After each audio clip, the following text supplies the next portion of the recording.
Rabbil alamin. Wa bihi nasta'in ala umuri dunya waddin. Wassalatu wassalamu ala sayyidil mursalin wa imamil muttaqin qaidil ghurril muhajjalin sayyidina wa maulana Muhammadin wa ala alihi wa ashabihi ajma'in. Amma ba'd. Ahibati fillah, kembali kita berjumpa untuk mendekatkan diri kepada Allah Azza wa Jalla dengan cara mengkaji, mendalami agama Allah Jalla Jalaluh. Sebagian orang berpikir bahwa ibadah itu hanya sholat saja. Padahal menuntut ilmu agama itu suatu ibadah yang tidak tertandingi keutamaannya, fadilahnya, kalau niatnya benar. Kita telah membahas di kitab Iyadatul Marid, kitab tentang menyenguk orang sakit, mengantarkan jenazah dan mensolati. Kita membahas tentang bagaimana keutamaan menyenguk orang sakit. Sehingga dengan harapan orang yang membaca dan mengetahui fadilah, dia akan bersemangat untuk membesuk orang sakit. Kemudian kita juga mengkaji tentang doa yang dipanjatkan bagi orang yang sakit. Apa sih yang kita baca? Baik untuk diri kita ketika sakit atau untuk orang lain ketika kita membesuk orang sakit. Kemudian bagaimana Islam menganjurkan bagi orang yang membesuk orang sakit ini untuk bertanya kepada keluarga orang yang sakit. Karena kalau ditanya itu orang jadi senang, gimana kabarnya, gimana kondisinya, mana yang sakit gitu ya. Kemudian kita nggak nakut-nakutin, kita malah memotivasi. Lalu kita masuk ke pembahasan tentang doa yang diucapkan orang yang sudah diambang kematian. Kadangkala ya kita melihat kondisi orang itu sudah kritis. Apa yang seharusnya diucapkan? Dengan harapan dia mati husnul khatimah. Kemudian dianjurkan berpesan kepada keluarga orang yang sakit dan orang yang mengurusnya untuk berbuat baik kepadanya. Karena kadang-kala keluarga itu capek, lelah, sehingga sudah mulai sikapnya tidak mengenakkan. Kenapa? Karena sakitnya berkelanjutan. Ada orang yang sakit hanya sepekan, ada yang setahun, ada yang 10 tahun, bahkan ada yang belasan, bahkan puluhan tahun. Maka bagaimana kita berpesan kepada keluarga orang yang sakit ini untuk senantiasa berharap pahala dalam mengurusnya. Kemudian juga ternyata orang sakit itu boleh untuk merintih mengucapkan aku sakit. Gitu. Benar-benar sakit ya. Kepalaku, mamanya ketika kepalanya sakit dia pegang kepalanya. Hal ini boleh dilakukan selama tidak ada unsur marah dan murka terhadap apa yang menimpa dia. Kemudian kita masuk ke pembahasan mentalkin orang yang akan mati dengan kalimat La ilaha illallah dan bagaimana cara mentalkinnya. Nggak sembarangan. Ada orang yang ngulang-ngulangi, akhirnya orang itu jadi marah. Dan subhanallah jamaah. Ana bertemu dengan seorang yang mengatakan, Ana pernah membesuk orang sakit saat di rumah sakit. Disuruh ngomong la ilaha illallah. Yang keluar dari mulutnya kata-kata yang kecil dan kotor. Orang itu mati sesuai dengan amal perbuatannya ketika dia hidup. Kemudian juga doa yang dibacakan setelah memejamkan mata orang yang baru meninggal. Apa yang kita baca ya. Ini hal-hal sebenarnya sebagian kita menghadapinya. Yang kadang-kala karena dia nggak belajar, dia nggak tahu apa yang harus dia lakukan. Kemudian doa yang dibacakan untuk si mayit, dan doa yang dapat dibaca oleh keluarga yang ditinggal. Kemudian kita berbincang tentang hukum menangisi orang yang meninggal dunia. Boleh apa enggak gitu loh. Kemudian ini ada pembahasan yang penting yang pernah kita bahas, bahwa nggak boleh ya kita menyebarluaskan sesuatu yang tidak baik di diri mayit ini. Baik di fisiknya yang karena bawaan lahir atau karena perbuatan dia. Jadi buat orang yang memandikan jenazah atau mendampingi memandikan jenazah biasanya kelihatan dengan jasad si mayit ini. Mungkin dia pernah operasi ini, operasi itu. Nggak perlu diceritakan. Kemudian kita masuk ke pembahasan tentang mensolatkan jenazah. Fadilah mensolatkan jenazah, mengantarkan jenazah sampai ke kuburnya, tentang terus bagaimana wanita ketika dia ikut mengantarkan jenazah apa hukumnya. Dan alhamdulillah kita masuk ke bab 156, yaitu tentang disunnahkannya atau dianjurkannya memperbanyak orang yang ikut sholat jenazah dan membuat barisan 3 barisan atau lebih. Ketika jumlahnya nggak banyak gimana? Ya udah, kita bikin softnya yang 3. Karena memang ada beberapa penjelasan Nabi SAW berkaitan dengan masalah ini. Nah, silakan dibaca. Barakallahu fikum.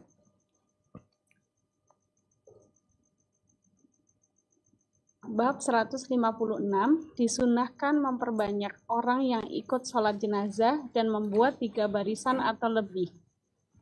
Hadis nomor 932. An Aisyah radhiyallahu anha qalat, qala Rasulullah sallallahu alaihi wasallam, ma mimma iyyitin tusalli alaihi ummatun minal muslimina yabaluguna mi'atan kulluhum syafa'uha yashfa'una lahu illa syufi'u fi rawahul Muslim. Dari Aisyah radhiyallahu anha, dia menuturkan, Rasulullah Shallallahu alaihi wasallam pernah bersabda, tidaklah seorang mayit yang disolatkan oleh jamaah kaum muslimin yang jumlahnya mencapai 100 orang, yang kesemuanya memintakan syafaat untuknya, melainkan permintaan mereka itu akan diterima. Hadis riwayat Muslim. Barakallahu fikum. Ya, disunnahkan di sini maksudnya dianjurkan ya, memperbanyak orang yang ikut sholat jenazah. Subhanallah, kalau di masa lalu ya, nggak seperti sekarang. Ketika jumlah manusianya sedikit, lalu mereka menyebar di daerah yang saling berjauhan. Dulu belum ada yang namanya alat komunikasi seperti sekarang ini. Nggak ada lagi speaker yang bisa mengeluarkan suara yang keras sehingga orang-orang jadi tahu kalau di situ ada jenazah. Sedangkan saat ini orang sudah di perumahan, ya kumpul menjadi satu, sehingga apalagi dengan adanya handphone mudah sekali memberikan informasi tentang adanya orang-orang yang meninggal dunia yang perlu untuk diurusin. Di sini Nabi SAW menyebutkan, ma min mayyitin, tidaklah seorang mayit ya yang disolati oleh ummah minal muslimin, jumlahnya sampai 100. Kulluhum yashfa'una lahu, semuanya memintakan syafaat, artinya berdoa memohon kepada Allah agar Allah mengampuni dosa orang ini. Illa syufi'u fi, insyaallah diampuni orang ini, diterima syafaat mereka. Tapi ketahuilah, Kita tahu syarat diterimanya amalan itu dua. Sesuai dengan sunnah dan ikhlas lillahi ta'ala. Karena di beberapa masjid, itu orang yang sholat dikasih amplop agar mau mensolati. Ketika jamaahnya banyak, tapi mereka datang karena dikasih duit, maka kondisinya berbeda tentunya. Tapi ini orang-orang ya, mereka datang mensolati, kadang-kala nggak kenal sama mayitnya, juga nggak kenal sama keluarganya. Dia melakukan itu hanya berharap pahala kepada Allah, pahala sholat jenazah seperti yang pernah dibahas, bahwa satu qirat, dia ingin mendapatkan itu saja. Maka orang yang seperti ini, doanya tentunya berbeda dengan orang yang datang karena dikasih duit, karena pegawai. Baik, ini menjadi motivasi buat kita semua bagaimana ketika kita meninggal dunia, yang mensolatin ya orang banyak gitu. Terkadang yang mengantarkan jenazah banyak. Ada satu kampung ikut mengantarkan jenazah. Waktu mampir di masjid, yang mensolati sedikit. Ini 100 ya, yang di sini 100 jumlahnya. Baik, yang selanjutnya. Hadis nomor 933. Wa'an ibni Abbas radhiyallahu anhuma qala sami'tu Rasulullah sallallahu alaihi wasallam yaqulu ma min rajulin muslimin yamutu fayaqumu ala janazatihi arba'una rajulan la yusyrikuna billahi syai'an illa syafa'ahumullahu fihi. Rawahul Muslim. Dari Ibnu Abbas radhiyallahu anhuma, dia menuturkan, aku pernah mendengar Rasulullah Shallallahu alaihi wasallam bersabda, tidaklah seorang muslim meninggal dunia kemudian jenazahnya disalatkan oleh 40 orang yang tidak menyekutukan Allah dengan sesuatu apapun, melainkan Allah akan menerima permohonan syafaat mereka itu untuknya. Hadis riwayat Muslim. Barakallahu fikum. Kalau di hadis yang sebelumnya, hadis Aisyah radhiyallahu anha itu 100 orang, dan subhanallah Nabi SAW menyebutkan di hadis lain 40 orang cukup. Sebagian ulama mengatakan mafhumul adat nggak dimaksudkan di sini. Artinya bukan masalah jumlahnya, tapi masalah banyaknya. Banyaknya. Artinya nggak sedikit yang mensolati. Tapi orang-orang yang sholat ini nggak sembarangan. Karena ada orang-orang yang dia sendiri sebenarnya nggak pernah sholat, atau bahkan dia melakukan perbuatan yang menyimpang dari agama, bahkan perbuatan kesyirikan umpamanya, ya lain ceritanya. Ini 40 orang la yusyrikuna billahi syai'an. Orang-orang yang selamat dari kesyirikan. Maka ketika mereka berdoa, memohon kepada Allah buat si mayit, 40 orang, melainkan Allah akan menerima syafaat mereka. Karena kita tahu nggak bisa syafaat itu diberikan kecuali dengan izin Allah dan keridhaan. Ketika Allah nggak ridho, Allah nggak akan ngasih izin gitu. Sedangkan Allah ridho hanya kepada orang-orang yang bertauhid, yang mengesahkan Allah dan memurnikan ibadah untuknya. Tayyib. Di hadis selanjutnya kita akan lihat tidak berkaitan dengan jumlah jamaah, tapi jumlah safnya. Nah, silahkan dibaca. Bismillah.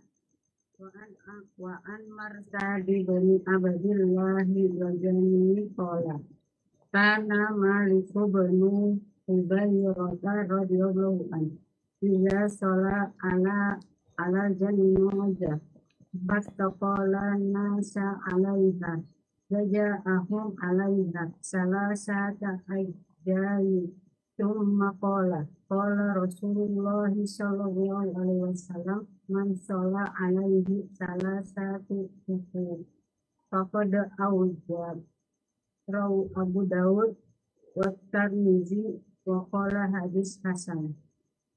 Dari Marsad bin Abdullah al-Yazani, dia bercerita, dulu jika Malik bin Hubairah mensolatkan jenazah, sedang orang-orang yang akan mensolatkannya hanya sedikit, maka dia membagi mereka menjadi 3 bagian. Kemudian dia berkata, Rasulullah Shallallahu Alaihi Wasallam bersabda, barang siapa yang disolatkan oleh 3 saf, maka telah diwajibkan baginya surga. Hadis riwayat Abu Dawud dan At-Tirmizi. At-Tirmizi mengatakan hadis ini hasan. Barakallahu fikum. Ini hadis Malik ibn Hubairah ibn Khalid radhiyallahu ta'ala anhu. Dia salah satu sahabat Nabi alaihi salatu wassalam.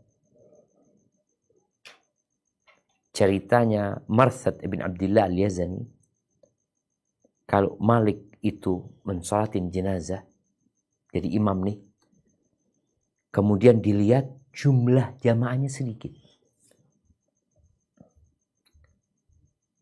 nggak sampai 40 orang, apalagi 100. Apa yang dia lakukan? Dia bagi 3 sof.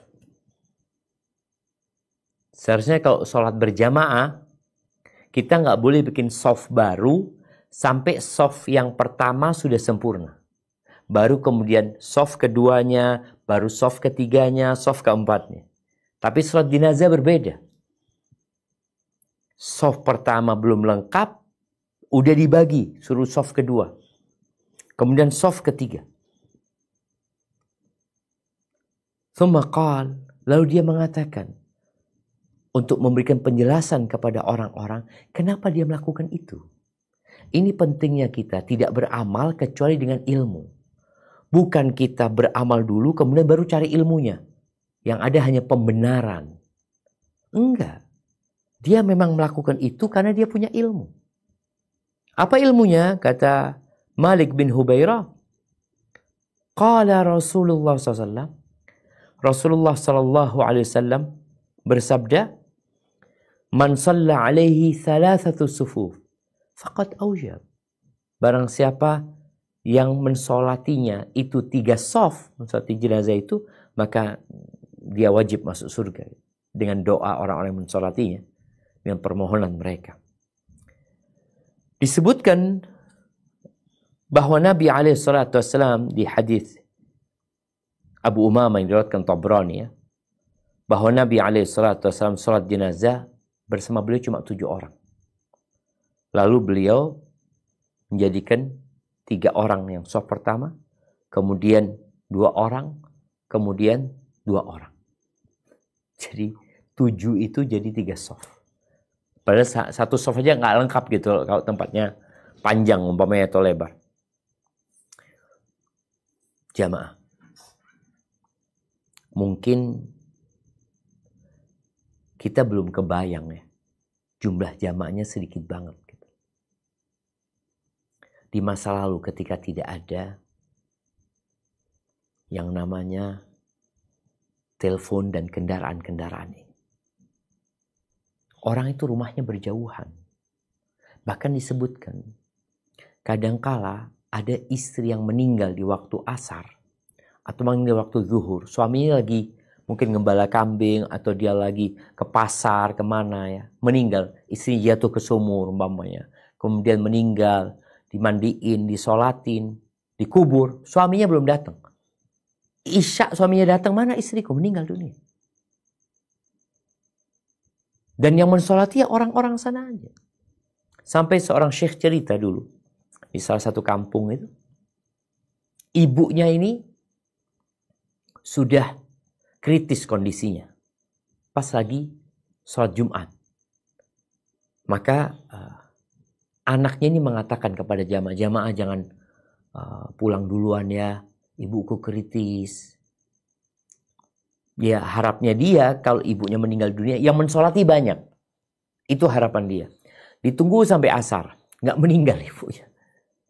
Akhirnya orang sebelum maghrib sudah mulai ribut. Karena kalau gelap mereka susah untuk pulang ke tempat mereka masing-masing. Akhirnya mereka pada bubar.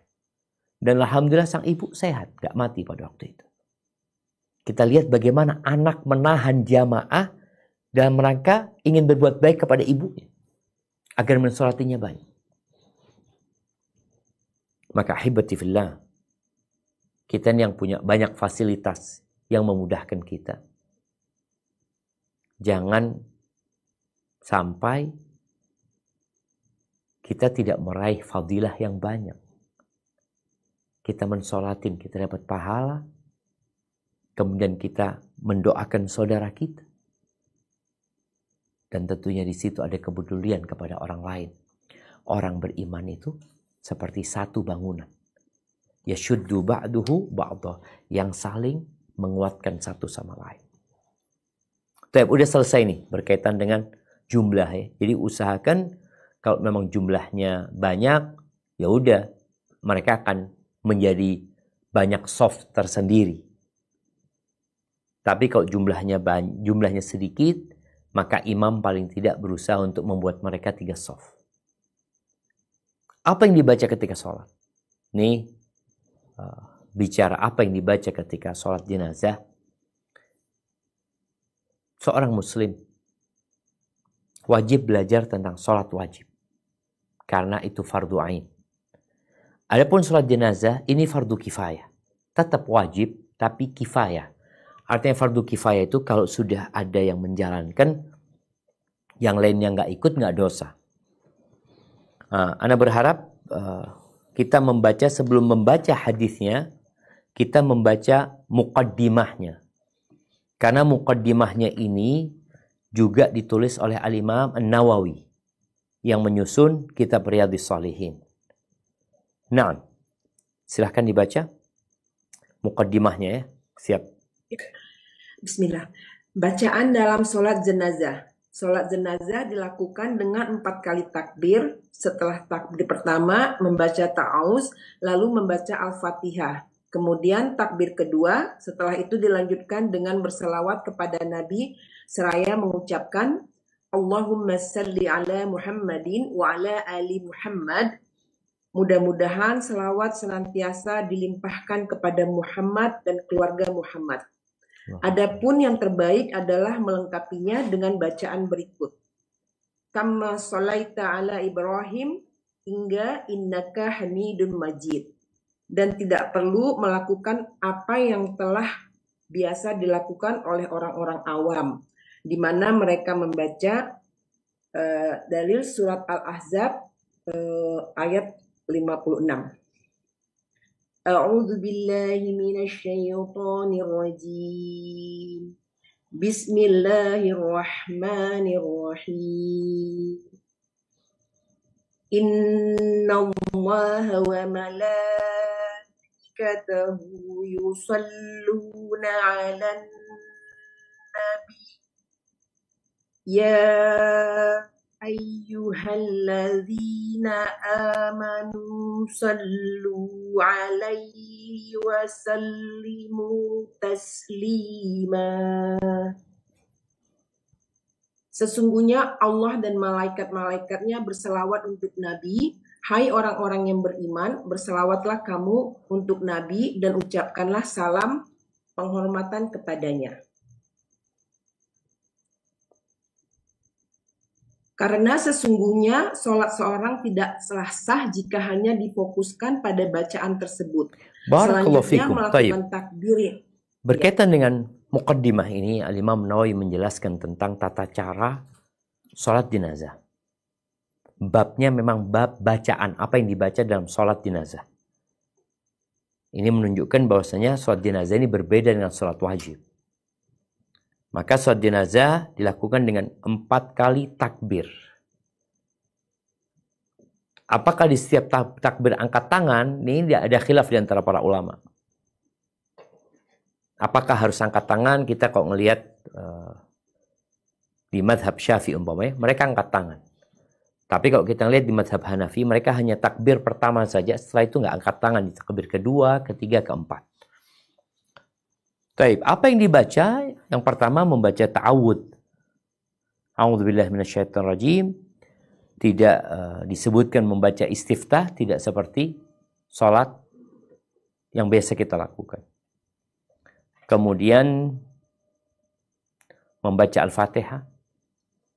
Kalau bicara membaca Al-Fatihah mulai Bismillahirrahmanirrahim. Ini pembahasan apakah Bismillah termasuk dari Al-Fatihah atau tidak. Itu bukan di sini tempatnya. Tapi jelas membaca surat Al-Fatihah. Kemudian takbir kedua. Takbir pertama, ta'awudz, baca Al-Fatihah. Baik, kemudian takbir lagi, Allahu Akbar yang kedua. Membaca apa? Bersolawat kepada Nabi SAW. Disebutkan di sini yang paling minim adalah Allahumma salli ala Muhammadin wa ala ali Muhammad. Allahumma salli ala Muhammad wa ala ali Muhammad. Artinya kalau itu dia baca cukup. Tapi kalau dia lengkapin itu afdal. Seperti salawat Ibrahimiyah yang dibaca ketika sholat.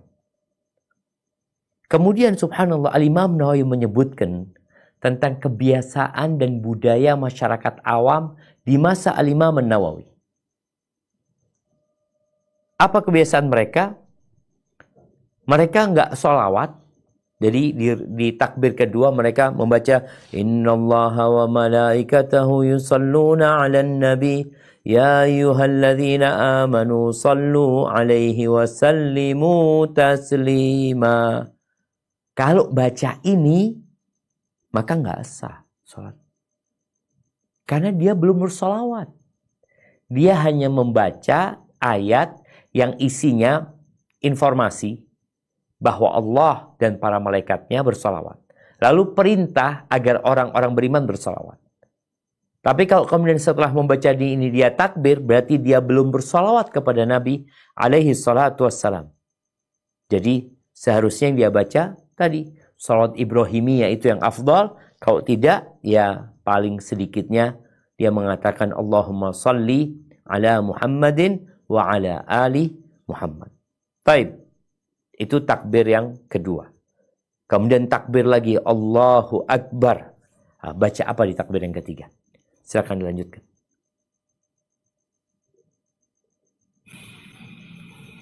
Selanjutnya melakukan takbir yang ketiga dan diikuti dengan mendoakan jenazah dan juga kaum muslimin yang insya Allah akan kami sebutkan pada pembahasan berikutnya. Kemudian takbir yang keempat kali dan setelah itu berdoa.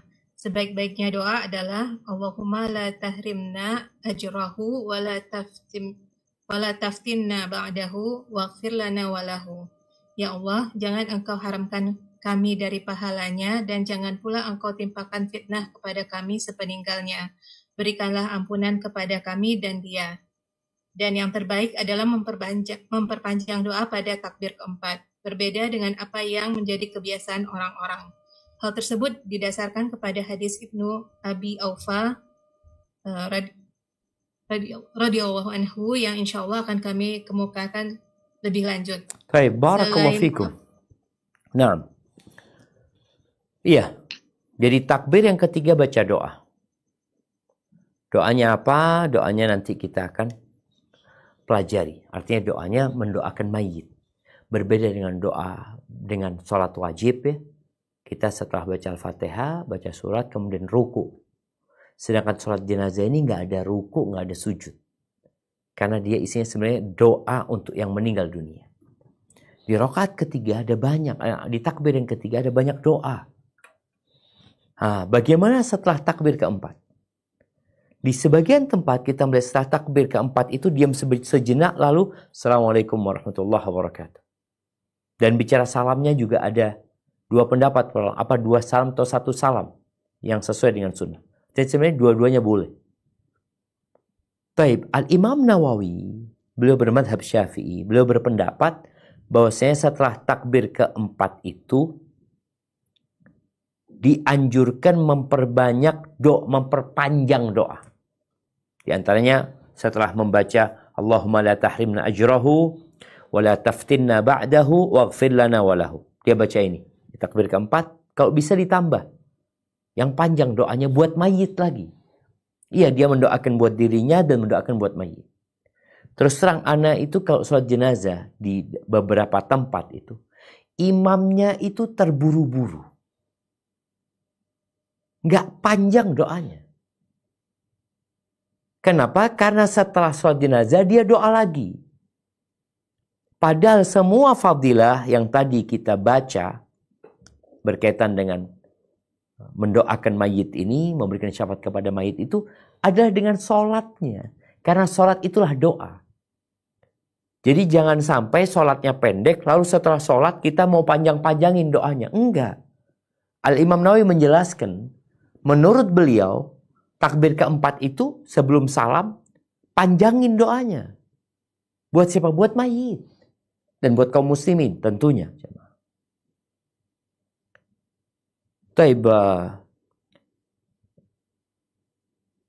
Semoga ini menjadi pelajaran buat kita ya, apalagi jadi imam, agar tidak terburu-buru karena mungkin dia mau memimpin doa setelah sholat. Enggak. Nabi SAW ya ketika sholat itulah dia berdoa.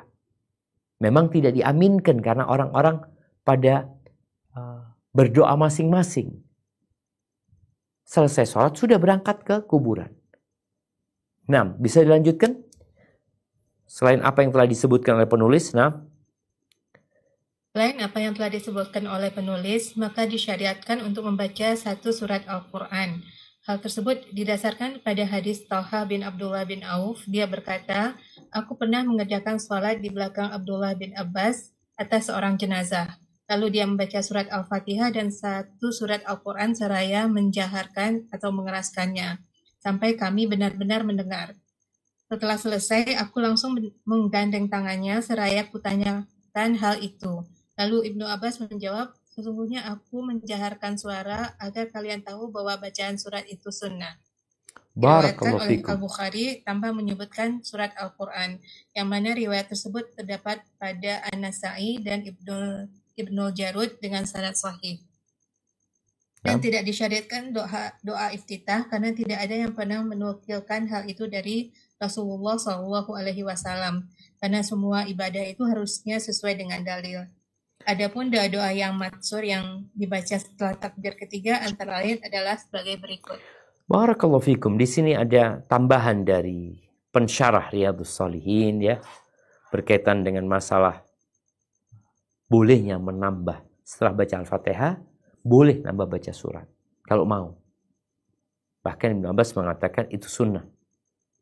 Atau kita lagi sholat jenazah, ternyata imamnya panjang, kita udah amin, masih ada jeda waktu, ya udah gunakan untuk baca surat.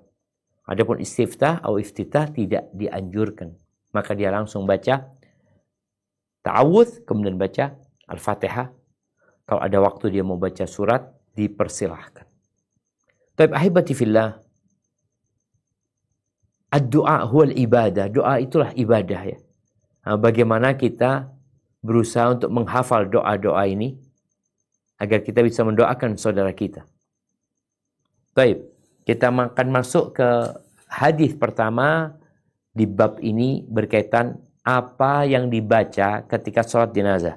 Setelah membaca Al-Fatihah di takbir pertama, takbir kedua membaca sholawat, takbir ketiga doa. Apa doanya? Silahkan dibaca. Hadis nomor 935. An Abi Abdurrahman Auf ibni Malik radhiyallahu anhu qala shalla Rasulullah sallallahu alaihi wasallam ala janazatin fahafiztu min du'aihi wa huwa yaqulu Allahumma ighfir lahu warhamhu wa'afihi wa'fu anhu wa akrim nuzulahu wa wasi' mudkhalahu waghsilhu bil ma'i wasalji wal barad wa naqihi minal khotaya kama naqaita thawbal abyada minad danas wa abdilhu daran khairan min darihi wa ahlan khairan min ahlihi wa zawjan khairan min zawjihi wa adkhilhu jannah wa ayudhu min adzabil qabr wa min adzabin nar hatta tamannaitu an akuna ana dzalikal mayyit Rawahul Muslim. Dari Abu Abdurrahman Auf bin Malik radhiyallahu anhu, dia berkata, Rasulullah pernah mensolatkan jenazah, dan aku sempat menghafal dari doa beliau ini. Ketika beliau berdoa, Ya Allah, berikanlah ampunan kepadanya, sayangilah dia, sehatkanlah dia, maafkanlah dia, muliakanlah tempat persinggahannya, lapangkanlah kuburnya, mandikanlah dia dengan air, es, dan embun, bersihkanlah dia dari segala dosa sebagaimana engkau telah membersihkan kain putih dari kotoran. Berikanlah ganti kepadanya tempat yang lebih baik dari rumahnya yang pernah ada, keluarga yang lebih baik dari keluarganya, pasangan, suami atau istri yang lebih baik dari pasangan yang pernah dia miliki, serta masukkanlah dia ke surga. Lindungilah dia dari azab kubur dan dari azab neraka, sampai-sampai aku berangan, yang menjadi jenazah itu adalah aku. Hadis riwayat Muslim. Barakallahu fikum. Taib, sebelum ana ingin mengirimkan sesuatu untuk kita lihat ya.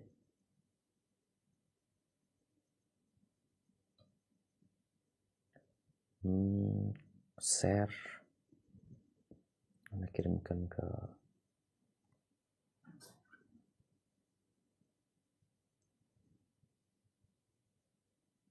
Bismillah. SRBT. Baik, di sini jamaah doa yang dianjurkan untuk dibaca. Bagaimana Abu Abdurrahman Auf bin Malik al-Ashja'i, dia mendengar Nabi SAW membaca doa ketika mensolatin jenazah. Doanya apa yang pertama? Allahumma gfir lahu. Ya Allah, ampuni dia. Jadi al-mighfar itu sesuatu yang menutupi. Dikatakan kayak helmnya perang itu ya. Itu menutupin, semoga dosanya ditutupin dan dijaga dia supaya dia nggak berbuat dosa lagi. Kemudian warhamhu, dan rahmati dia. Rahmat ini lebih luas daripada ampunan. Ampunan itu bagian dari rahmat. Kemudian wa'afihi, dan sehatkan dia. Gimana orang mati minta disehatin jemaah? Iya, maksudnya disehatkan itu selamatkan dia sebenarnya dari bala. Afiyah itu beda sama sehat. Lebih umum daripada sehat. Memang kalau ditanya gimana kabarnya? Sehat wal afiyah. Afiyah itu lebih luas maknanya. Berikan kepada dia afiyah. Keselamatan, kesembuhan, kesehatan masuk di sana. Wa'fu anhu, dan maafkan dia. Terus wa akrim nuzulahu. Kalau di sini sebutkan muliakan tempat persinggahannya. Nuzul itu maknanya apa ya? Jamuan. Kalau ada tamu itu, nuzul itu jamuan. Muliakan jamuannya buat dia. Ketika dia singgah, bagaimana dikasih jamuan ya. Kan ada tamu kalau datang itu, semua makanan dikeluarkan. Itu maksudnya nuzul. Kemudian wawasi' mudkhalahu. Dan lapangkan kuburnya. Tempat dia masuknya itu lapangkan. Waghsilhu, dan cucilah dia dengan air, salju, dan air, salj itu es, dan embun. Nah, embun ini yang ana kepingin perbaiki. Tadi yang ana kirimkan, coba bisa ditampilkan? Hah? Belum terkirim? Tunggu. Oh, belum terkirim. Bismillah.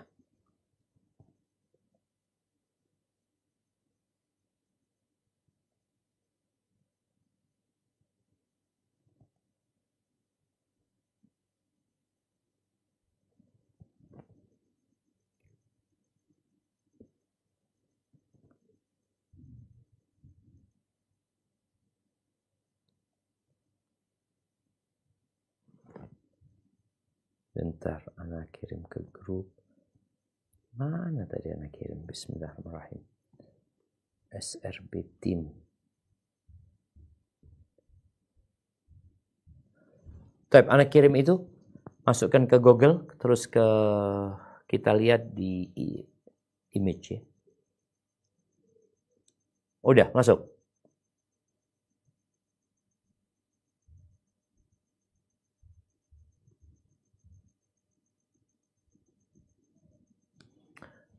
Taib, coba ditambahkan itu yang namanya barot ya. Memang banyak terjemahan, barot itu diterjemahkan. Coba dibuka salah satunya ya. Yang besar itu.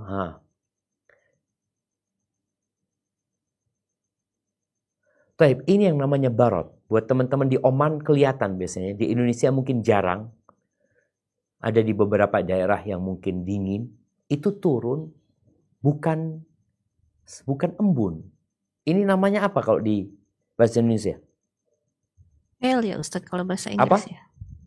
Hail ya, hail. Bahasa Inggrisnya? Iya, kayak batu es batu. Kayak gitu batu ya. es, betul. Seperti itu barot namanya. Bukan embun ya. Mungkin dianggap embun karena memang dia, ini kalau turun keras kadang-kala kaca mobil bisa pecah. Dan di Indonesia pernah terjadi, Nah ingat di rumahan itu pernah terjadi, turun tahu-tahu seperti es gitu ya. Hujan es mereka, bukan salju tapi hujan es mungkin. Ini namanya barot ya, Taib, ada hal yang menarik ketika Nabi SAW dan di beberapa doa juga tatkala kita minta supaya dicuci dari dosa kita itu dengan air, dengan salju dan barot tadi. Padahal katanya nyuci itu paling bagus pakai air panas gitu loh. Soalnya kalau pakai air panas itu noda-noda itu bisa cepat bisa cepat hilang. Tapi yang dibersihkan ini bukan noda, dosa. Sebagian ulama menjelaskan bahwa dosa itu panas di hati itu. Sehingga nggak dibersihkan dengan air panas. Orang kalau kena air panas itu jadi lemes ya. Makanya sekarang ada orang mandi air dingin ya. Berendam air dingin. Karena tadi setelah orang itu berbuat dosa yang menyebabkan dirinya jadi lemah. Dan panasnya dosa itu akhirnya mendampingi dia. Maka dia perlu dikencangkan, disemangati dengan yang dingin-dingin. Ini dengan air, salju, dan barot. Barot itu tadi hujan es itu. Orang kalau sudah kena itu biasanya jadi lebih seger dengan harapan tadi dosa-dosanya habis dan dia semangat lagi untuk beribadah.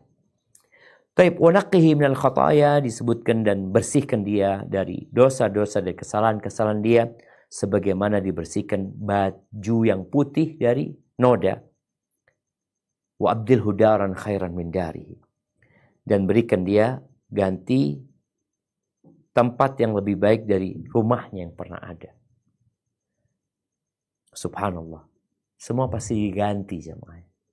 Memang dia meninggal dunia. Dia pergi meninggalkan rumahnya. Dia pergi meninggalkan apartemennya. Dia pergi meninggalkan istananya.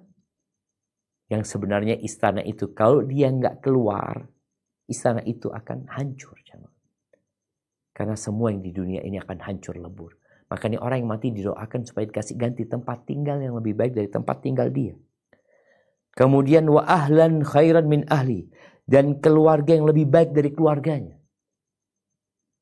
Baik, keluarga ini berarti ya anak-anaknya, ya nggak masuk istri, orang tuanya, kerabatnya. Setelah itu baru pasangan. Wa zaujan khairan min zaujih. Wa adkhilhul jannah. Masukkan dia ke surga. Wa a'idhu minan nar. Atau min adzabil qabri wa min adzabin nar. Ya Allah, selamatkan dia, lindungi dia dari azab kubur dan dari azab neraka. Auf yang dengar Nabi baca itu, kepingin kalau dia itu mayitnya. Karena doanya begitu mulia sekali. Maka seharusnya inilah yang kita ajarkan kepada jamaah. Bagaimana mereka tahu apa yang dibaca ketika ada mayit. Bukan sholat jenazahnya pendek, kemudian habis sholat jenazah sibuk mereka doa dipimpin oleh imamnya. Loh, imamnya tolong bacain ini. Bacain panjang-panjang ini ketika sholat. Karena tadi syafaat yang disebutkan itu berkaitan dengan sholat jenazah. Baik, ini doa yang pertama. Baik, kemudian kita akan ke doa yang selanjutnya, yang tadi dibaca di takbir yang ketiga sebenarnya. Adapun takbir yang keempat memang tidak ada athar yang atau doa yang khusus sebenarnya yang dibaca ketika selesai takbir yang keempat. Makanya sebagian orang itu setelah takbir keempat salam umpamanya seperti itu. Walaupun tetap boleh berdoa sebenarnya. Tapi kita lanjutkan doa yang lainnya di hadis nomor 936. Tafadhalna. Hadis nomor 936. Bismillahirrahmanirrahim. Wa an Abi Hurairah wa Abi Qatadah wa Abi Ibrahim al-Ashhali an abihi wa ubuhu sahabi radhiyallahu anhum anin nabi sallallahu alaihi wasallam annahu shalla ala janazatin faqala Allahumma ighfir li hayyina wa mayyitina wa saghirina wa kabirina wa dhakarina wa unthana wa syahidina wa ghaibina Allahumma man ahyaitahu minna fa ahyihi 'alal Islam wa man tawaffaitahu minna fa tawaffahu 'alal iman Allahumma la tahrimna ajrahu wa la taftinna ba'dahu. Rawahu Tirmidzi min riwayat Abi Hurairah wal Ashhali wa rawahu Abu Dawud min riwayat Abi Hurairah wa Abi Qatadah. Qala al-Hakim hadithu Abi Hurairah sahih ala syartil Bukhari wa Muslim. Qala Tirmidzi qala al-Bukhari asahhu riwayati hadzal hadits riwayatul Ashhali. Qala al-Bukhari wa asahhu syai'in fi hadzal bab haditsu Auf ibni Malik. Dari Abu Hurairah dan Abu Qatadah serta dari Abu Ibrahim al-Ashhali dari ayahnya, dan ayahnya adalah seorang sahabat radhiyallahu anhum dari Nabi Shallallahu alaihi wasallam, bahwasanya beliau mensalatkan jenazah lalu beliau berdoa, "Ya Allah, berikan ampunan kepada orang-orang yang masih hidup di antara kami dan yang sudah mati, orang-orang yang masih kecil di antara kami dan yang sudah besar, laki-laki maupun perempuan, yang ikut hadir maupun yang tidak ikut hadir. Ya Allah, siapapun di antara kami yang Engkau hidupkan, hidupkanlah dia dalam memeluk Islam. Dan siapapun yang Engkau matikan di antara kami, maka matikanlah dia dalam keadaan iman. Ya Allah, janganlah Engkau halangi kami dari pahalanya, dan jangan pula Engkau timpakan fitnah kepada kami sepeninggalnya." Diriwayatkan oleh At-Tirmidzi dari riwayat Abu Hurairah radhiyallahu anhu dan Al-Ashhali. Juga diriwayatkan Abu Dawud dari riwayat Abu Hurairah dan Abu Qatadah. Al-Hakim mengatakan hadits Abu Hurairah sahih berdasarkan syarat Al-Bukhari dan Muslim. At-Tirmidzi mengatakan, Al-Bukhari mengatakan, di antara riwayat-riwayat mengenai hadis ini yang paling sahih adalah riwayat Al-Ashhali. Lebih lanjut, Al-Bukhari mengungkapkan, dan yang paling sahih dalam masalah ini adalah hadis Auf bin Malik. Barakallahu fikum. Nah, kita lihat di sini ada doa. Yang doa ini diriwayatkan dari jalurnya Abu Hurairah, Abu Qatadah, Abu Ibrahim al-Ashhali. Dan disebutkan jalur yang paling sahih adalah jalurnya al-Ashhali. Dalam doa yang kita baru saja baca. Tapi berkaitan dengan doa jenazah, yang paling sahih itu adalah yang diriwayatkan oleh Imam Muslim. Hadisnya Auf bin Malik yang tadi kita baca. Taib. secara umum hadis ini sahih. Apa doa yang Nabi baca ketika sholat jenazah? Beliau membaca Allahumma gfir li hayyina. Ya Allah, ampuni buat yang hidup. Atau sholat jenazah, ternyata doanya nggak harus buat mayit saja. Dia mengatakan Allahumma gfir li hayyina, yang hidup di antara kami.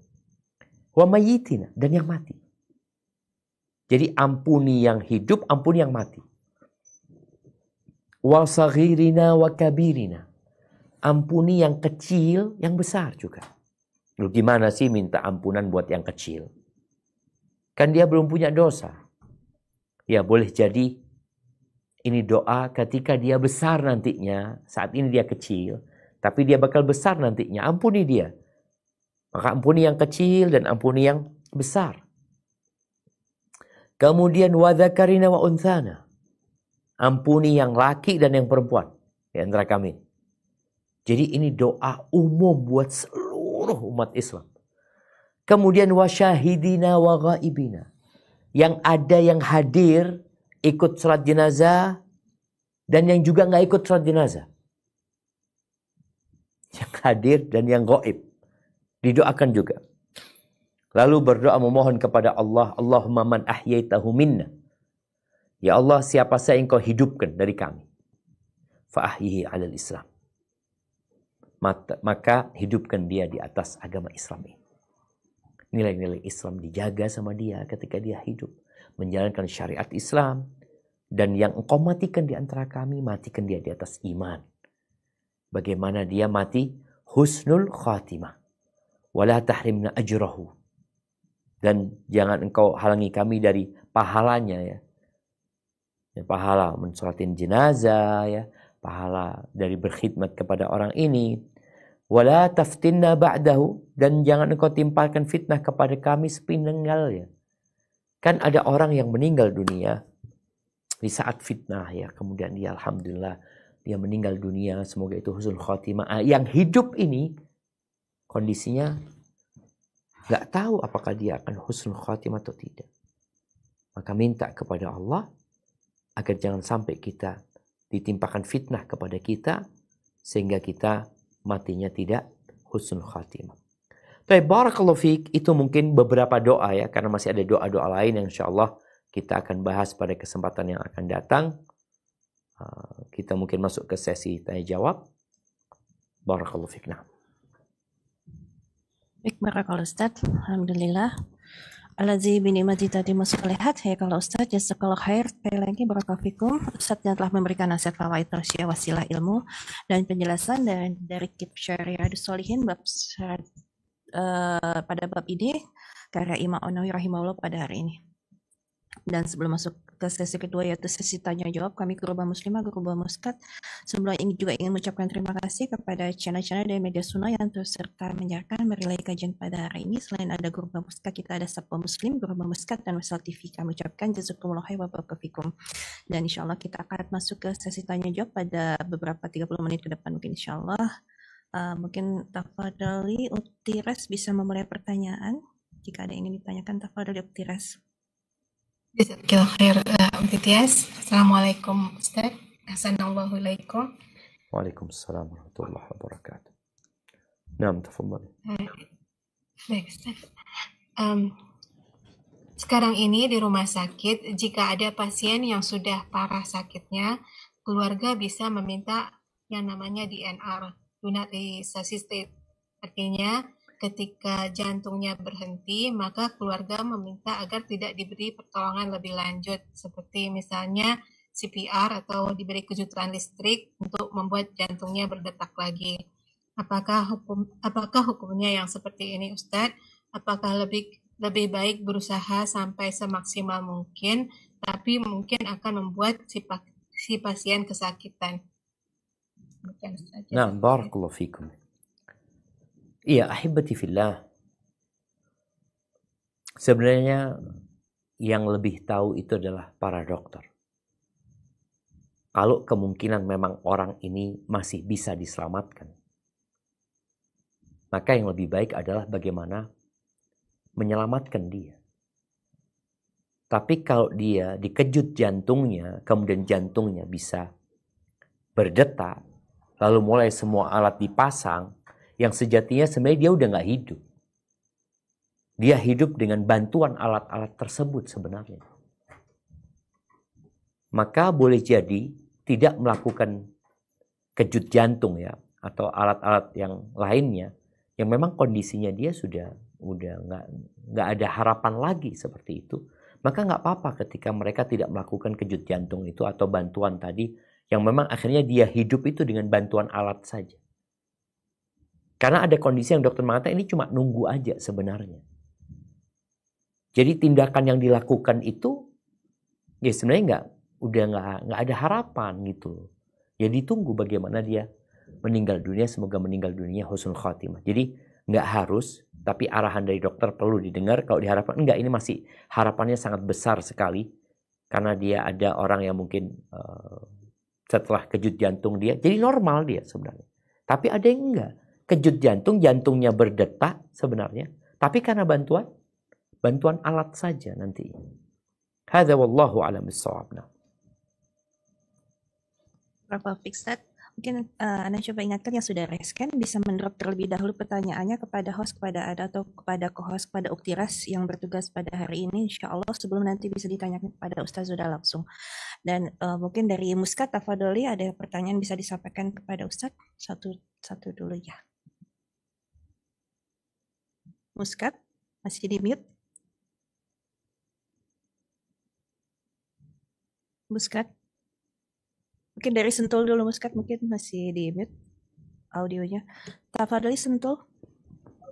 Jazakillah khairan, Mbak Tias. Assalamualaikum warahmatullahi wabarakatuh, Ustaz. Na'am, waalaikumsalam warahmatullahi wabarakatuh. Jazakumullah khairan atas ilmunya, Ustaz. Pertanyaan saya yang pertama, saya pernah mendengar Ustaz untuk sholat jenazah, katanya setelah takbir yang keempat, kita boleh membaca Rabbana atina fid dunya hasanah wa fil akhirati hasanah wa qina adzabannar. Apakah itu ada dalilnya? Kemudian yang kedua, tadi ada doa, ya Allah janganlah engkau halangi kami dari pahalanya. Mungkin saya membutuhkan penjelasan lebih lanjut atau contohnya gitu seperti bagaimana. Terima kasih Ustaz. Nah, barakallahu fikum. Iya, berkaitan dengan doa, memang doa itu lebih umum sehingga para ulama pun menyebutkan ketika kita mensolatin jenazah, apakah boleh kita berdoa untuk kepentingan kita sendiri yang bukan untuk mayit saja, seperti tadi Rabbana atina fid dunya hasanah wa fil akhirati hasanah wa qina adzabannar, atau doa yang disebutkan di halaman tadi 426 ya. Kemudian takbir keempat, doanya Allahumma la tahrimna ajrahu wa la taftinna ba'dahu waghfir lana wa lahu umpamanya. Atau doa tadi Rabbana atina fid dunya hasanah wa fil akhirati hasanah wa qina adzabannar. Ya, para ulama menyebutkan babnya bab wasi, boleh aja dia berdoa seperti itu. Tapi kalau dikatakan apakah ada dalil khusus tentang doa yang dibaca di rakaat atau di takbir keempat, wallahu alam. Ana membaca penjelasan salah satu syekh yang menjelaskan tentang hadis ini, dia mengatakan dia nggak tahu tentang adanya doa khusus yang dibaca di takbir yang keempat. Berarti umum, boleh baca doa apa saja. Dan yang baru saja kita baca di hadis yang terakhir, di sini doanya umum. Allahumma ighfir li hayyina wa mayyitina wa saghirina wa kabirina. Jadi bukan hanya untuk mayit, artinya doa untuk diri sendiri juga diperbolehkan. Namun yang perlu diingat bahwasanya kita sholat jenazah itu yang diharapkan adalah mendoakan yang meninggal dunia. Yang bisa bahasa Arab, yang bisa dengan doa yang tadi kita baca, dihafalkan. Yang tidak, maka boleh dia dengan selain bahasa Arab, tapi usahakan untuk menghafal doa yang disebutkan dalam hadis-hadis Nabi SAW. Adapun berkaitan dengan pahala, ya, la tahrimna ajrahu, kita itu kan mensolatin jenazah orang ini. Dan ketika ada musibah juga yang menimpa, Doa kita itu apa? Allahumma ajurni fi musibati. Ya Allah, berikan pahala di musibah yang menimpaku ini. Kita minta pahala. Karena jangan sampai kita terkena musibah, lalu kita nggak dapat pahala dari musibah tersebut. Gara-gara kita nggak sabar. Atau gara-gara kita melakukan tindakan yang tidak diridhoin Allah Azza wa Jalla. Maka kita memohon jangan sampai pahalanya hilang. Pahala kita mensolatin jenazah nggak dapat. Pahala kita terkena musibah nggak dapat. Seperti itu. Hadza wallahu a'lam bissawab. Na'am. Barakallahu fiik, Ustaz. Apakah dari Muskat sudah siap? Tafadhol Muskat. Assalamualaikum warahmatullahi wabarakatuh, Ustaz. Waalaikumsalam warahmatullahi wabarakatuh. Naam, tafadhal ya. Semoga Allah selalu menjaga semoga Allah selalu menjaga dan melindungi Ustadz dan keluarga dan seluruh jamaah Ghuraba Muskat. Amin ya rabbal alamin. Ustadz, ini pertanyaan saya mengenai yang sakit ya Ustadz. Qadarullah, ini sahabat dekat Ana lagi sakit dan kemarin Ana datang mendampingin sendiri Ustadz. Teman Ana itu lagi kritis di ICU yang sekarang udah pindah ke kamar. Cuman kondisinya, yang pertama pertanyaan saya Ustadz ada mengenai talqin itu Ustadz. Seperti apa sebetulnya talqin yang benar Ustadz? Karena kemarin itu kan kita seperti keluarga kan kayak kayak didesak gitu ya Ustadz. Ya apakah memang seperti itu Ustadz? Ya kami itu nggak punya ilmu bagaimana cara mentalkinkan itu Ustadz. Itu yang pertama. Yang kedua Ustadz, mengenai aurat Ustadz, kami sudah berusaha menutup aurat jilbab seperti itu Ustadz. Tapi kan dokter tidak semuanya perempuan ya Ustadz. Ada dokter laki-laki juga. Terus karena kesakitan Ustadz, kadang-kadang aurat ya kaki kebuka ya begitulah Ustadz. Karena kesakitan jadi itu. Bagaimana Ustadz sebaiknya Ustadz? Jadi pikiran bagi saya Ustaz. Masya Allah, barakallahu Ya, fiik. mohon penjelasan Ustaz. Ya, dan mohon doanya Ustaz. Tolong doa. Sahabat saya ini juga jamaah Ustaz. Allah Dia rajin yashfi. mengikuti kajian-kajian Ustaz. Allah yashfi. Jadi Allah mohon yashfi. doanya Ustaz. Sekarang sahabat anak kata dokter, keluarga jangan ada yang meninggalkan dan talkinin terus kata dokter Ustaz. Nah, Ya, mohon Allah doanya yashfi. Ustaz. Nah, Jazakallah khair Ustaz. Barakallahu fika Ustaz. Allah yashfi mardana wa mardal muslimin ya. Nah, ahibati fillah, berkaitan dengan musibah ya, kita nggak tahu. Tapi yang jelas Allah itu lebih sayang sama kita daripada kedua orang tua kita, daripada siapapun yang ada di dunia ini. Maka jadikan musibah itu sebagai penghapus dosa dan pengangkat derajat ya. Kembali kepada pertanyaan tadi masalah talqin. Jadi sebenarnya talqin itu ketika ada orang kritis, kemudian kita talqin dia, lalu dia ada yang bisa disuruh membaca. Kondisinya kuat. Qul la ilaha illallah. Lalu dia bisa mengatakan la ilaha illallah. Ada kondisi yang enggak.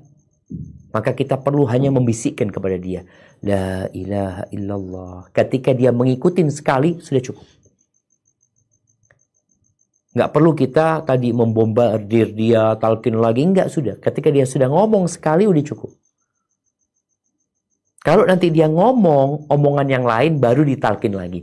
Ini kondisi orang yang memang sadar dan bisa mendengarkan orang yang mentalkinnya. Taib. Ketika dia sebenarnya mungkin dalam posisi tidur. Subhanallah, ini jadi ingat pertanyaan pekan lalu yang Ana tidak memberikan jawaban yang lengkap mungkin berkaitan dengan orang yang ditidurkan. Orang yang ditidurkan karena penyakitnya kritis sehingga dia ditidurkan. Apakah dia tetap wajib sholat tadi? Ketika dia tidur dan dia sadar di waktu-waktu memang dia mungkin matanya memejamkan tapi dia bisa merespon orang-orang di sekitarnya, maka dia bisa sholat berarti dalam kondisi memejamkan mata. Artinya dia nggak tidur. Tapi kalau dia tidur seperti orang yang pingsan atau orang yang koma umpamanya, itu para ulama berbeda pendapat tentang sholatnya. Sebagian menyamakan dengan orang yang tidur sehingga ketika dia bangun dia wajib mengqadha semua sholatnya. Tapi mungkin pendapat yang lebih kuat, dia seperti orang yang akalnya nggak ada sama dia, lebih dikiaskan dengan orang gila. Orang gila itu kalau sadar dia nggak wajib mengqadha sholat dia. Enggak. Jadi dia sholat biasa, dia mulai akalnya ada sama dia, ketika itu dia melakukan sholat yang menjadi wajibnya pada waktu itu. Jadi talqin itu adalah mentalkinnya cukup sekali. Tapi kalau umpamanya kita nggak tahu saat dia itu kondisinya sadar nggak sadar, ya udah keluarga membaca la ilaha illallah ya. Kemudian nanti mengatakan la ilaha illallah. Itu kondisi yang nggak sadar memang. Tapi kalau dia sadar tadi bisa mengikutin sekali sudah cukup. Nanti kalau dia ngomong omongan lain baru kita talkinin lagi. Dan jangan diserang ya. Orang banyak, cukup satu orang sehingga dia nggak kebingungan omongan siapa yang mau dia dengar. Kemudian berkaitan dengan aurat ya. Tadi kita semaksimal mungkin lah menutupi auratnya orang yang sakit itu.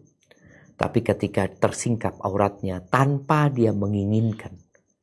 Di mana cerita ada seorang wanita kulit hitam ya, yang dia mengatakan kepada Nabi alaihissalatu wasallam, ya Rasulullah, ud'ullah li, doakan aku ya Rasulullah, inni usra wa atakasyaf, aku tuh ya Rasulullah kadang-kala kena ayan atau kemasukan jin. Tapi sorak itu boleh jadi dari orang ayan. Kemudian biasanya kalau sudah ayan tersingkap auratnya karena dia melakukan gerakan yang tidak dari hatinya, tanpa kesadaran dia. Dan tentunya dia nggak dosa pada waktu itu. Aku tersingkap ya Rasulullah ketika penyakitku datang. Doakan aku ya Rasulullah. Kata Nabi SAW, kalau engkau mau, aku doakan. Tapi kalau engkau mau, engkau sabarlah. Engkau masuk surga nanti. Pilihannya dia didoakan sembuh. Atau sabar. Maka sahabat ini mengatakan, enggak ya Rasulullah. Enggak usah didoakan aku. Biarkan aku akan sabar. Tapi ya Rasulullah, doakan aku supaya enggak tersingkap aurat. Artinya orang ini dalam posisi yang dia enggak dosa ketika tersingkap pun dia merasa risih ketika harus dilihat oleh orang aurat. Maka hendaklah bertakwa semampunya kepada Allah Azza wa Jalla. Pihak keluarga kok ada di situ bagaimana menutupin aurat yang tersingkap gara-gara mungkin dia harus menarik kakinya ya, atau mencabut kerudungnya. Hadza wallahu a'lam bishawab. Dan kita doakan saudara kita semoga Allah mengangkat penyakitnya, menyembuhkannya, dan Allah menyembuhkan yang sakit di antara kita hari ini jamaah, hari ini. Entah ada ribuan orang yang di rumah sakit. Dan hari ini pula ada ribuan orang yang meninggal dunia. Dan hari ini pula ada ribuan yang lahir. Itulah dunia. Dan semoga Allah mematikan kita di atas agamanya. Yang hidup semoga dihidupkan di atas Islam. Dan yang mati semoga dimatikan di atas iman. Barakallahu fiik. Nah. Afwan Ustaz, satu lagi sedikit Ustaz. Apakah kita disarankan untuk membaca Al-Quran Ustaz di samping yang sakit itu Ustaz? Di rumah sakit Ustaz. Barakallahu fiikum. Nah, kita tahu bahwasanya kita dianjurkan untuk berobat dengan ruqyah. Boleh jadi kita membaca Al-Quran untuk ruqyah, untuk kesembuhan dia. Nggak apa-apa kita bacakan Al-Quran. Dan kita tahu juga rahmat Allah turun tatkala kita membaca Al-Quran. Memang ada hadis yang berkaitan dengan surat Yasin ya. Iqra'u Yasin ala mautakum. Bacakan surat Yasin kepada orang yang mau meninggal di antara kalian. Di situ harapannya dimudahkan dia ketika dicabut nyawanya. Tapi hadis itu diperselisihkan keabsahannya. Maka kalau membaca Al-Quran dengan niat, ya semoga Allah memberikan kesembuhan kepada orang itu dan dimudahkan urusannya. Semoga hal itu tidak mengapa. Hadza wallahu a'lam bishawab. Nah. Ustaz, semoga cukup dari Ibu Ustaz pertanyaannya. Tafadhali mungkin yang sudah raise bisa bertanya langsung. Ana persilakan mungkin yang pertama untuk Ukti Arifah bisa bertanya kepada Ustaz langsung. Tafadhali Ukti Arifah. Ya, khairan Mbak Tias. Assalamualaikum warahmatullahi wabarakatuh. Waalaikumsalam warahmatullahi wabarakatuh. Waalaikumsalam. Afwan izin bertanya. Batasan yang diperbolehkannya kita mensolati jenazah dengan sholat gaib itu berapa lamakah dari waktu meninggalnya, Ustaz? Terus yang kedua, boleh atau tidak bolehkah kita menginfokan atau mengabarkan ke teman-teman kita bahwa misalnya orang tua kita wafat, padahal teman-teman kita itu tidak mengenal orang tua kita, juga tidak berkesempatan untuk menghadiri maupun menguburkannya. Jazakumullah khairan, barakallahu fikum. Nah, barakallahu fiik. Kalau pertanyaan yang pertama ya, setelah berapa lama mensolatkan jenazah yang gaib itu, wallahu a'lam bishawab, ana nggak tahu, tapi yang jelas pelaksanaan sholatnya itu setelah dimandikan, setelah dikafani, baru kita melaksanakan sholat gaib. Adapun sampai berapa hari ya, artinya kita kadangkala baru sepekan dikasih tahu fulan meninggal dunia dan kita ingin mensolatinya dengan sholat gaib ya. Berkaitan dengan sholat gaib ini, walaupun ada perselisihan di antara para ulama, tapi jumhur berpendapat sunnah, artinya dianjurkan sholat gaib, khususnya buat orang-orang yang nggak ada mensolatin di sana. Ketika nggak ada yang mensolatin di tempat itu, karena memang Nabi SAW sholat gaib itu kepada Najasyi. Tapi ketika sahabat meninggal dunia radhiyallahu anhum di medan perang umpamanya, dan kita tahu memang orang yang mati syahid itu tidak disolatin, orang yang mati syahid itu tidak disolatin jenazah, dia dikuburkan karena memang ada fadilah tersendiri buat dia. Tapi Nabi SAW disebutkan bahwa beliau mensolatin jenazah itu kepada Najasyi. Di tempat itu nggak ada yang mensolatin, sehingga Nabi SAW bersama para sahabatnya mensolatinya. Maka wallahu alam nggak tahu sholat gaib itu sampai berapa hari gitu ya. Kita diperbolehkan sholat gaib karena memang terus terang berkaitan dengan sholat gaib ini ada yang kemudian kita boleh sholat gaib setiap selesai sholat wajib. Sholat gaib buat sahabat-sahabat Nabi yang meninggal dunia di Baqi umpamanya. Tentunya yang seperti itu tidak disyariatkan, wallahu a'lam bishawab. Adapun mengumumkan, menginformasikan keluarga kita meninggal dunia, orang tua kita meninggal dunia kepada orang yang tidak kenal sama kita atau orang yang jauh, maka tergantung niatnya apa. Ketika niat kita dengan harapan orang itu mendoakan orang tua kita, maka semoga nggak mengapa. Jadi tujuan kita mengasih tahu, abah anda meninggal dunia ya, tolong doain. Maka semoga nggak apa-apa. Kalau umpamanya orang itu dekat, harapannya ya ikut mensolatin jenazah agar dia juga dapat pahala 1 qiraat, ikut mengantarkan ke kuburan ketika dia seorang laki-laki, dengan harapan dia mendapat pahala juga ketika dia ikut mengantarkan jenazah ke kuburan. Hada wallahu a'lam bishawab. Nah. Ustaz, masih ada beberapa sisa waktu, mungkin bisa ya Ustaz ya, 4 lagi Ustaz. Insyaallah.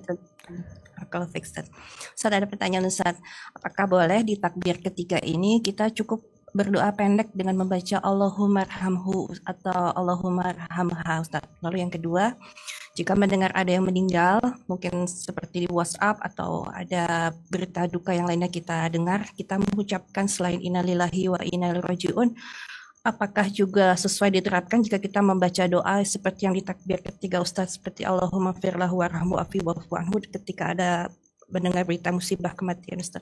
Nah, barakallahu fikum. Ya, berkaitan dengan apakah kita boleh membaca doa yang pendek? Boleh aja. Makanya ada orang yang nggak hafal doanya.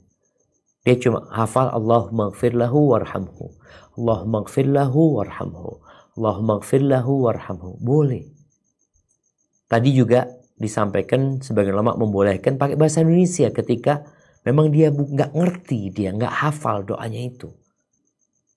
Maka dia mau membaca, ya Allah ampuni dia, ya Allah. Yang bahasa Arab dia, Allah maghfir lahu warhamhu, ya Allah luaskan kuburannya, ya Allah terangi kuburannya, ya Allah cucilah dia, ya Allah. Ketika dia nggak paham, tapi yang lebih utama bagaimana dia belajar ya.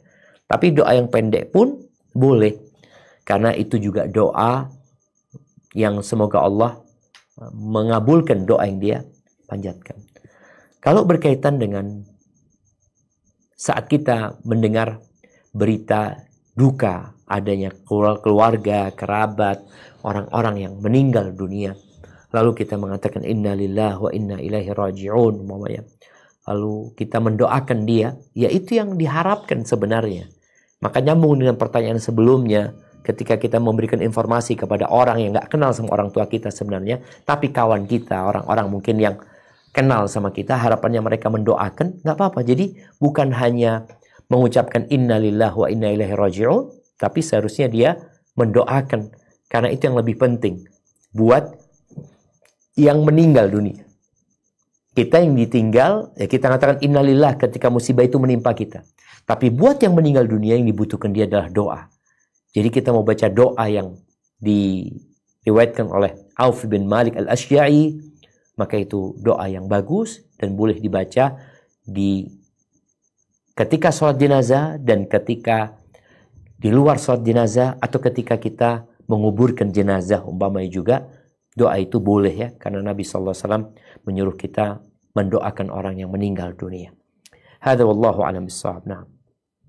Barakallahu fiik, Ustaz. Masih ada pertanyaan dari Muskat sebelum nanti Ana kasih waktu untuk yang sudah reskan kembali. Tafadholi dari Muskat bisa menyampaikan pertanyaan, mungkin satu pertanyaan saja secara singkat mengingat waktu.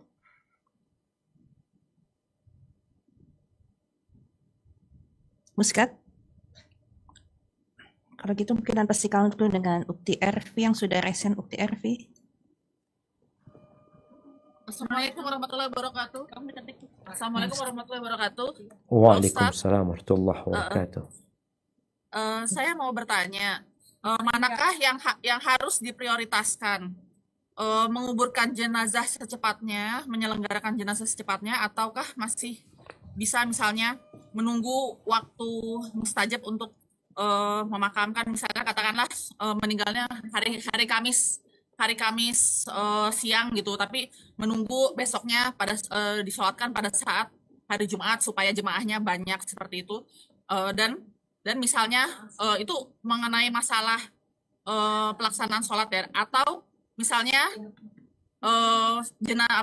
jenazah ini meninggal pernah berwasiat untuk dimakamkan di suatu tempat, misalnya di kampungnya gitu ya, padahal meninggalnya misalnya di tempat lain yang jauh, misalnya di luar negeri gitu.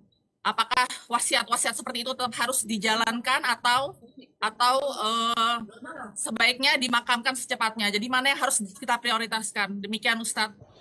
Assalamualaikum warahmatullahi wabarakatuh. Waalaikumsalam warahmatullahi wabarakatuh. Iya, ini berkaitan dengan mensegerakan menguburkan jenazah. Ketika menunggunya tidak terlalu lama ya. Tadi dikatakan mau meninggalnya hari Kamis, dan memang harapannya ketika disolatin setelah sholat Jumat ya, ada banyak yang mensolatinya.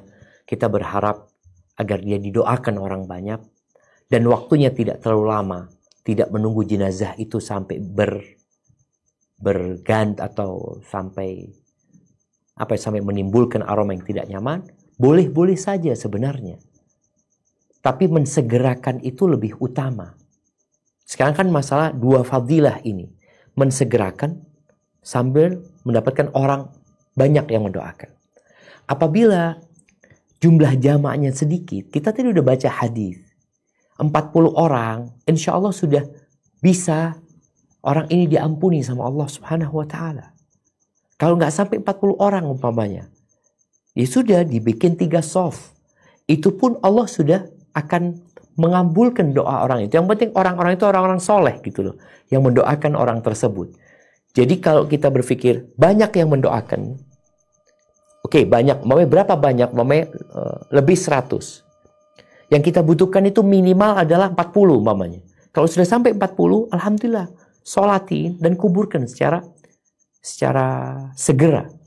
Dan nggak sampai 40 pun kita boleh menggunakan tadi hadis 3 shaf sudah. Disegerakan. Intinya mensegerakan penguburan jenazah. Berkaitan dengan wasiat dikuburkan di tempat tertentu, apabila itu tidak merepotkan keluarganya, dan juga tidak memakan waktu yang panjang, dan tempat yang dikuburkan juga tempat yang baik, nggak ada masalah untuk ditunaikan wasiat tersebut.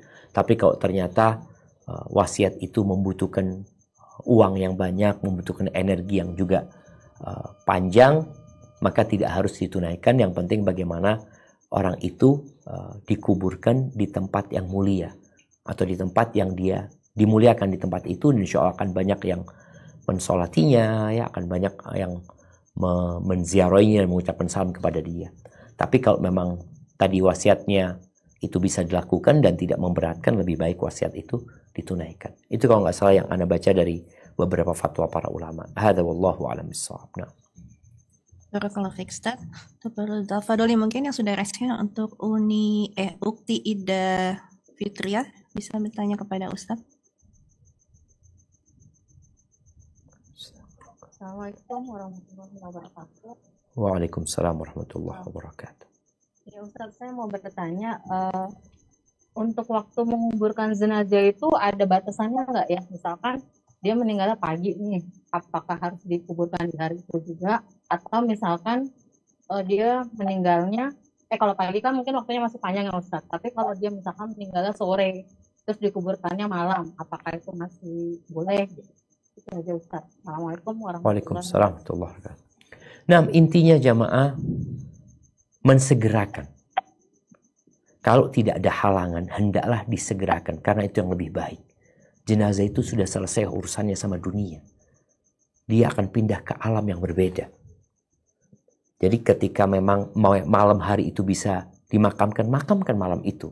Nggak harus nunggu besok. Kecuali ada kondisi malam itu hujan, ini itu, akhirnya ya ditunda, nggak ada masalah. Tapi kalau tidak ada alasan untuk menundanya, hendaknya disegerakan. Jadi meninggal sore, makamkan malam. Meninggal malam, makamkan pagi. Kadang-kadang kan sekarang jadi lambat karena nunggu fulan ya. Walaupun tadi boleh-boleh saja, tapi kalau bicara yang lebih utama adalah mensegerakan pemakaman jenazah itu. Hadza wallahu a'lam bishawab. Nah. Ustaz, mungkin Ukti Ras bisa membacakan pertanyaan dari jemaah Zoom. Yes. Berikut pertanyaan dari Ukti Gendis dan juga ada beberapa pertanyaan yang berhubungan Ustaz. Assalamualaikum, Afwan. Jika ketika seorang meninggal, apakah memang lebih utama yang menjadi imam ketika salat adalah misalnya suaminya atau anaknya?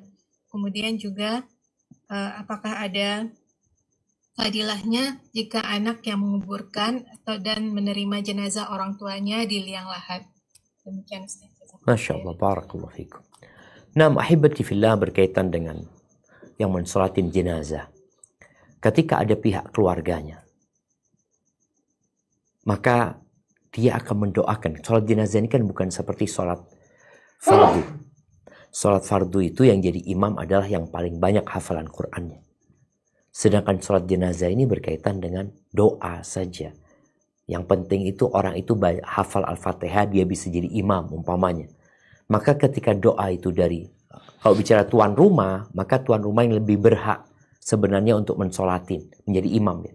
Ketika sholatnya di rumah umpamanya, yang di rumah itulah yang lebih berhak. Tapi ketika di masjid umpamanya, mungkin ada pihak keluarganya yang lebih utama untuk mensolatin dia, silahkan supaya dia yang mensolatinya. Karena sekali lagi tadi, doa dari orang yang terkena musibah, makanya akan lebih khusyuk ya, lebih mendalami, menghayati apa yang dia pinta. Tapi ketika ada imam masjid umpama yang kita lihat orang soleh dan kita minta dia yang mendoakan dengan harapan ya doa dia dikabulkan oleh Allah Subhanahu wa taala. Jadi wallahu a'lam bishawab, itu yang Anda pahami. Dia kemudian apa lagi? Anak kecil. Sir. Oh, anak ya. Bukan anak yang ya, apakah anak keluarga yang ikut turun ya? Memang tadi ketika ini adalah mahramnya, ketika ini adalah ibunya, ketika ini adalah wanita umpamanya, maka hendaklah jangan sampai orang lain ya. Ketika ada orang dari keluarganya. Namun Nabi SAW pernah menguburkan jenazah putrinya. Itu yang turun bukan suaminya. Nabi alaihissalam mengatakan, siapa yang tadi malam tidak berhubungan sama istrinya? Abu Talha maka, ana ya Rasulullah, engkau turun. Utsman malah gak turun pada waktu itu. Yang turun Abu Talha. Itu yang akhirnya memasukkan jenazahnya putri Nabi yang merupakan istrinya Utsman bin Affan. Wallahu a'lam bishawab. Itu yang mana fahami jamaah. Kalau ada yang kurang jelas mungkin bisa ditanyakan kepada ustadz lainnya. Semoga Allah memberikan petunjuk kepada kita agar kita bisa menjalankan agama ini dengan baik dan mematikan kita husnul khatimah. Hadza wa sallallahu ala nabiyyina Muhammad wa ala alihi washabihi wasallam. Subhanakallahumma bihamdika asyhadu an la ilaha illa anta astaghfiruka wa atubu ilaik. Sampai berjumpa kembali. Wassalamualaikum warahmatullahi wabarakatuh.